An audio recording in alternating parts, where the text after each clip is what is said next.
le 8 février 1946. Douce, candide, débonnaire, le visage du saint pape Pie X m'apparaît au moment de la communion. Il s'avance tel que, certainement, il devait être dans ces derniers jours, quelque peu obèse, alourdi par les infirmités, le pas silencieux et légèrement traînant. Ses épaules un peu penchées et rondes soutiennent un petit cou et une tête aux cheveux argentés déjà nimbés de splendeur. Son visage de vieillard garde une grande jeunesse de traits et ses yeux limpides et sereins dégagent une douceur virginale. Il porte le vêtement blanc des papes, mais sans mantelet rouge ni bonnet papal.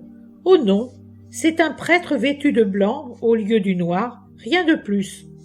Mais c'est tellement lui qu'il est plus vénérable que s'il avait été entouré de l'éclat des apothéoses pontificales, parmi drapeaux et éventails en plumes, gardes superbes, pourpres, cardinalices et ainsi de suite.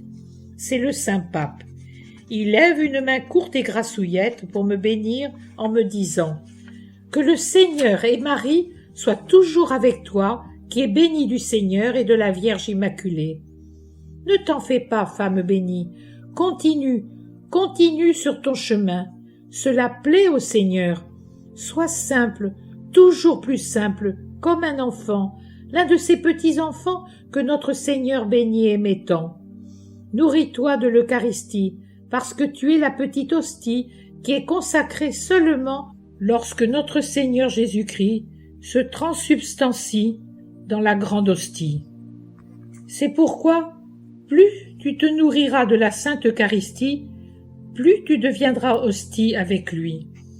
Ô femme bénie, si j'étais sur le trône de pierre et que l'on m'ait appris l'existence d'une personne devenue voix après avoir été croix volontaire, je ne t'aurais pas laissé dans cette anxiété. Je t'aurais réconforté par ma bénédiction, tout en lisant à genoux les pages bénies. Reste enfant, veux-tu, reste toujours un petit enfant, un petit Jean, aux yeux dépourvus de toute malice et au cœur dénué de tout orgueil, pour toujours comprendre le bienheureux Maître qui instruit pour le bien de beaucoup de gens. Eucharistie et simplicité, voilà le chemin des enfants d'amour.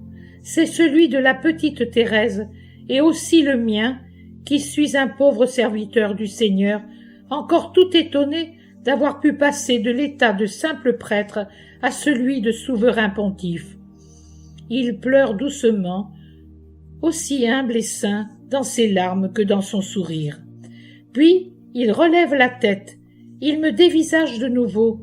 C'est lui aussi un grand enfant, tant est pure son expression. Il me sourit encore.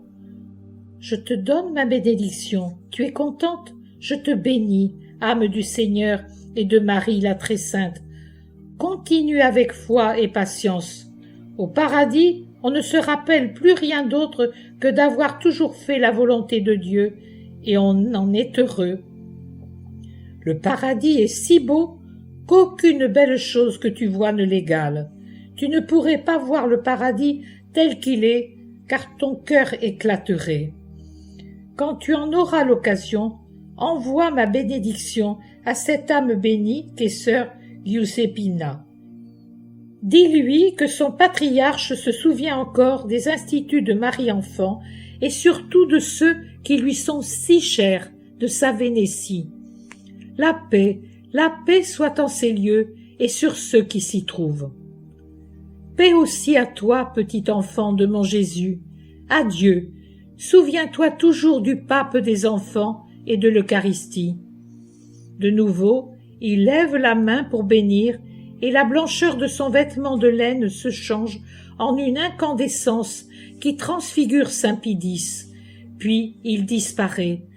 Désormais je peux dire que j'ai même vu un pape, et quel pape! Aurais-je écrit correctement ces mots en dialecte vénitien? J'ai tenté de rendre ces paroles telles que je l'entendais les prononcer, mais je ne connais pas ce dialecte. Je suis allé en Romagne, en Lombardie, dans le Milanais, à Pavie, à Florence, à Reggio di Calabria et à Viareggio, mais jamais en Vénétie. Par conséquent, néanmoins, je suis très contente qu'il m'ait parlé aussi familièrement, comme un bon curé, comme lorsqu'il était dans sa Vénétie, et il était déjà saint et grand devant Dieu, comme lorsque déjà patriarche, puis souverain pontife, il s'entretenait familièrement avec ses intimes, avec les simples dont le très humble et saint Pidis devait tant apprécier la compagnie.